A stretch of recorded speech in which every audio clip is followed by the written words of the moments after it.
दोस्तों आज का हमारा जो विषय है वो बहुत ही इंटरेस्टिंग है। वो है आपका लाइफ प्रोसेसेस यानी जैव प्रक्रम। नाम से ही स्पष्ट है कि इसमें हम लोग चर्चा करेंगे अपने जीवन में होने वाली या हमारे शरीर के अंदर होने वाली या सभी सजीवों में होने वाली उन सभी प्रक्रियाओं के बारे में जो जीवन के लिए क्या है, आवश्यक है। अब सबसे पहला इसमें टॉपिक है कि भाई आप किसी भी वस्तु को सजीव कैसे निर्धारित करेंगे, कैसे ये मानेंगे कि वह वस्तु सजीव है। आपने देखा एक कुत्ता है भौंक रहा है, एक बिल्ली है म्याऊं कर रही है, एक बिल्ली है चूहे के पीछे दौड़ रही है, एक आदमी है छींक रहा है ना। तो इन सभी प्रक्रियाओं को देख करके आपको लगा कि हाँ ये सारी चीज़ें जितने भी आपको दिख रहे हैं ये सब जिंदा है।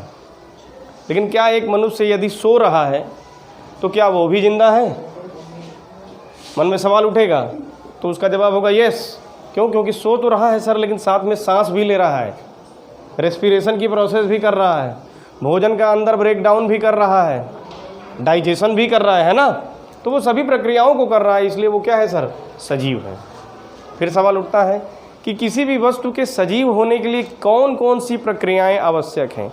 क्या किसी एक प्रक्रिया को कंप्लीट करने वाला जानवर जीवित माना जाएगा, या एक वस्तु यदि उसमें एक प्रक्रिया सिर्फ, जैसे मैंने कहा कि एक ऑर्गेनिज्म है जिसमें ब्रेक डाउन हो रहा है, या एक वस्तु है जिसमें ब्रेक डाउन हो रहा है, यानी बड़ी चीज़ टूट करके छोटी छोटी चीज़ में बदल रही है, यानी डाइजेशन जैसी प्रोसेस हो रही है, तो क्या वो वस्तु जिंदा है? तो उत्तर आएगा कि सर हाँ बिल्कुल जिंदा है। लेकिन कई सारे ऐसे उदाहरण होंगे जिसमें बड़ी से बड़ी चीज़ टूट करके गिर रही है, जैसे बड़े से बड़ा पहाड़ टूट करके पत्थर पत्थर बन गए, तो क्या वो जिंदा है पहाड़? नहीं। तो सिंगल स्टेप या सिंगल प्रोसेस से आप ये निर्धारित नहीं कर सकते कि कोई वस्तु जिंदा है। किसी वस्तु के जिंदा होने के लिए बहुत सारी प्रोसेसेस हैं। जैसे मैंने बताया आपको न्यूट्रिशन, उसमें पोषण हो रहा हो, उसमें रेस्पिरेशन हो रहा हो, सांस लेने की प्रक्रिया चल रही हो, साथ ही साथ जो भी वो भोजन ले रहा है उसका ब्रेक डाउन हो रहा हो, साथ ही साथ ट्रांसपोर्टेशन, जो कुछ भी पच गया वो एक अंग से दूसरे अंग, एक कोशिका से दूसरी कोशिका के पास पहुंच रहा हो, साथ ही साथ उसके अंदर यदि कोई वेस्ट मटेरियल बन रहा है, कोई एक बेकार की चीज़ बन रही है, तो उसका शरीर से बाहर निकलना भी आवश्यक है। ये सारी प्रक्रियाएं हो रही हो। साथ ही साथ वो क्या कर रहा हो सर, वो अपनी संख्या बढ़ाने के लिए रिप्रोडक्शन की प्रोसेस में भी इन्वॉल्व हो रहा हो। तो इस तरह टेम्परेचर मेंटेनेंस की प्रोसेस भी उसके अंदर चल रही हो। ये सभी प्रक्रियाएं जिसके अंदर एक साथ होंगी उसे हम सजीव की संज्ञा देंगे। सजीव का तात्पर्य सिर्फ ये नहीं है कि एक बेसिक कोई प्रोसेस खाली सांस लेने वाला जिंदा है, नहीं। सांस लेना बहुत सारी ऐसी चीज़ें, जैसे एक बलून को हम फुला रहे हैं, वो भी तो क्या कर रहा है, इनहेल कर रहा है, हवा को अंदर ले रहा है, लेकिन क्या वो जिंदा है? नहीं सर।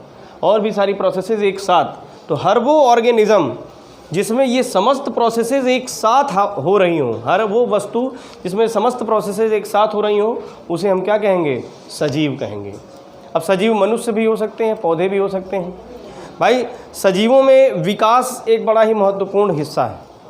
अगर कोई वस्तु अपनी लंबाई में, अपने साइज में वृद्धि कर रही है तो हम ये मानते हैं कि वो क्या है, लिविंग बीइंग है। लेकिन अगर आप कहीं चले गए रेगिस्तान जैसी जगह पर, जहाँ आज आपको समतल ज़मीन दिखाई दे रही है, कल को तेज़ हवाएं चली, बालू या मोरंग या जिसको आप बदरपुर कहते हैं, उड़ करके इकट्ठा होकर के एक हीप, एक पहाड़ सा बना दिया उसने, तो उसमें भी तो साइज़ बड़ी हो गई। पहले नॉर्मल था, कुछ नहीं था, अचानक साइज़ बड़ी हो गई।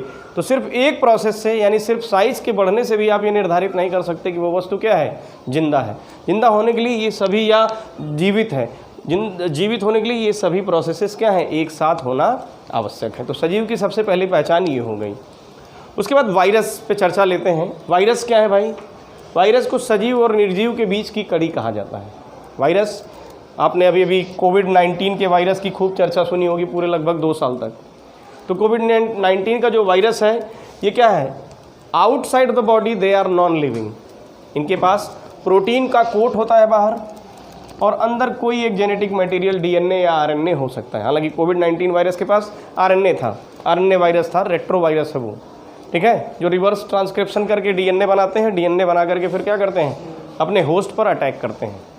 तो वायरस क्या है, जब तक शरीर से बाहर है तब तक तो निर्जीव है, लेकिन जब वह शरीर के अंदर चला गया, किसी एक होस्ट के अंदर चला गया, तो उसके बॉडी के मेटाबॉलिज्म को, उसके बॉडी में जो भी प्रक्रियाएं हो रही हैं उसको वो क्या कर लेता है, हाईजैक कर लेता है।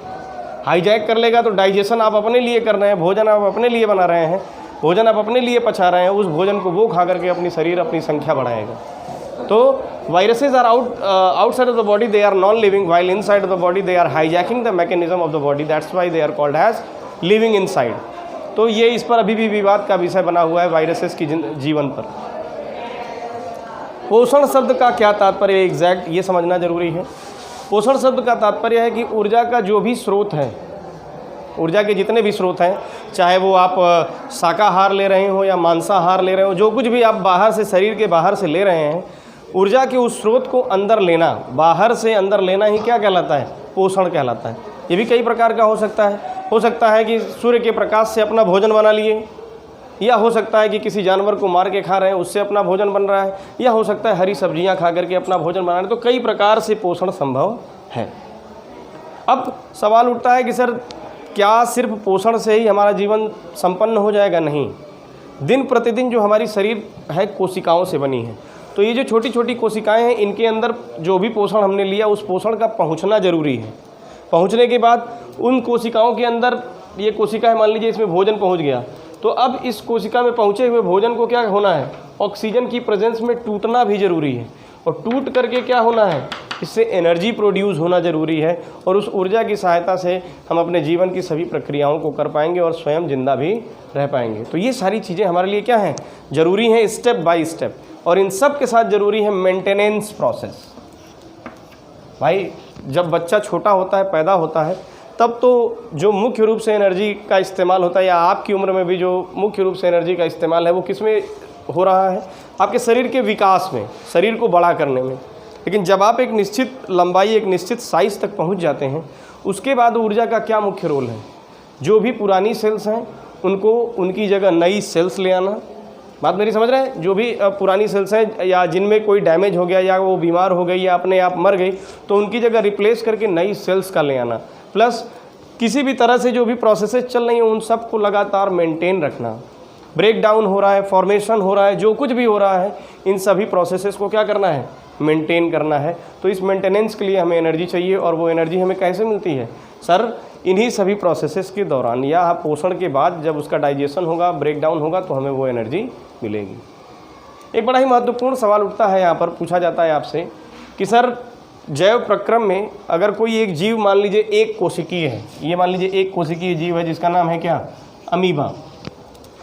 कहता ये एक कोशिकीय जो जीव है, ये तो क्या करता है, अगर इसको सांस लेना हुआ तो इसने क्या किया कि सर बाहर वायुमंडल से ऑक्सीजन को सिंपल डिफ्यूजन के माध्यम से ले लिया। सिंपल डिफ्यूजन समझते हैं? डिफ्यूजन एक ऐसी प्रोसेस होती है जिसमें movement of the particle takes place from its higher concentration to lower concentration. यानी बाहर ऑक्सीजन की मात्रा बहुत ज़्यादा थी, अंदर इस अमीबा के अंदर ऑक्सीजन था नहीं, तो अपने आप क्या हुआ, इसमें छोटे छोटे पोर्स होते हैं, उन पोर्स के माध्यम से वो ऑक्सीजन अंदर ले लिया इसने। तो सिंपली इसने सांस ले लिया। फिर जब इसके पास एक्सेस हो गया, ऑक्सीजन का इस्तेमाल कर लिया, तो बनाया क्या इसने? कार्बन डाइऑक्साइड, और इस कार्बन डाइऑक्साइड को शरीर से बाहर निकाल दिया। छोटे से पोर्स के माध्यम से उसने शरीर, जिसका कॉन्सेंट्रेशन जहाँ ज़्यादा होगा वहाँ से वो कम कॉन्सेंट्रेशन की तरफ भागेगा, जिसे कहते हैं डिफ्यूज़न। तो डिफ्यूजन के माध्यम से उसने सांस को अंदर भी ले लिया और कार्बन डाइऑक्साइड को बाहर भी निकाल दिया। कहे ठीक है सर, बात आपकी मुझे समझ में आ गई।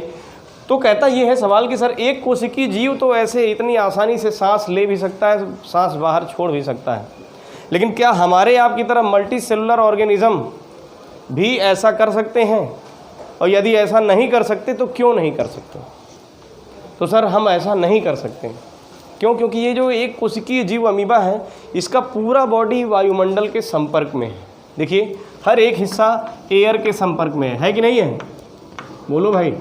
तो हर एक हिस्सा इसका वायुमंडल के संपर्क में है। लेकिन यदि आप अपनी बात करें तो आपके कुछ सेल्स हैं जो आपके स्टमक में हैं, कुछ सेल्स आपके लीवर में हैं, कुछ किडनी में हैं, मतलब अंदर अंदर हैं ऐसे सेल्स जो वायुमंडल के संपर्क में हैं ही नहीं, तो वो एक्सचेंज ऑफ एयर कर नहीं पाएंगे। भाई जो एयर के संपर्क में, जैसे स्किन की सेल्स हैं, तो ये तो एयर का एक्सचेंज कर लेंगी, लेकिन जो अंदर हैं सेल्स वो सर कर ही नहीं पाएंगे। तो इसके लिए हमारे पास एक सिस्टम दिया गया रेस्पिरेशन का, जिसमें हमें दिया गया है क्या? फेफड़े दिए गए हैं, लंग्स, जिसकी सहायता से हम क्या करते हैं सर? इन फेफड़ों की सहायता से एक्सचेंज ऑफ गैसेस करते हैं, ऑक्सीजन रिच एयर को अंदर लेते हैं और कार्बन डाइऑक्साइड रिच एयर को शरीर से बाहर निकालते हैं। बात समझ में आई क्या? तो तो ये हो गया हमारा introduction of basic life processes. अब इन्हीं प्रोसेसेस को इस चैप्टर में हम अगले वीडियोज़ में क्या करेंगे, एक एक को डिटेल में समझेंगे। धन्यवाद।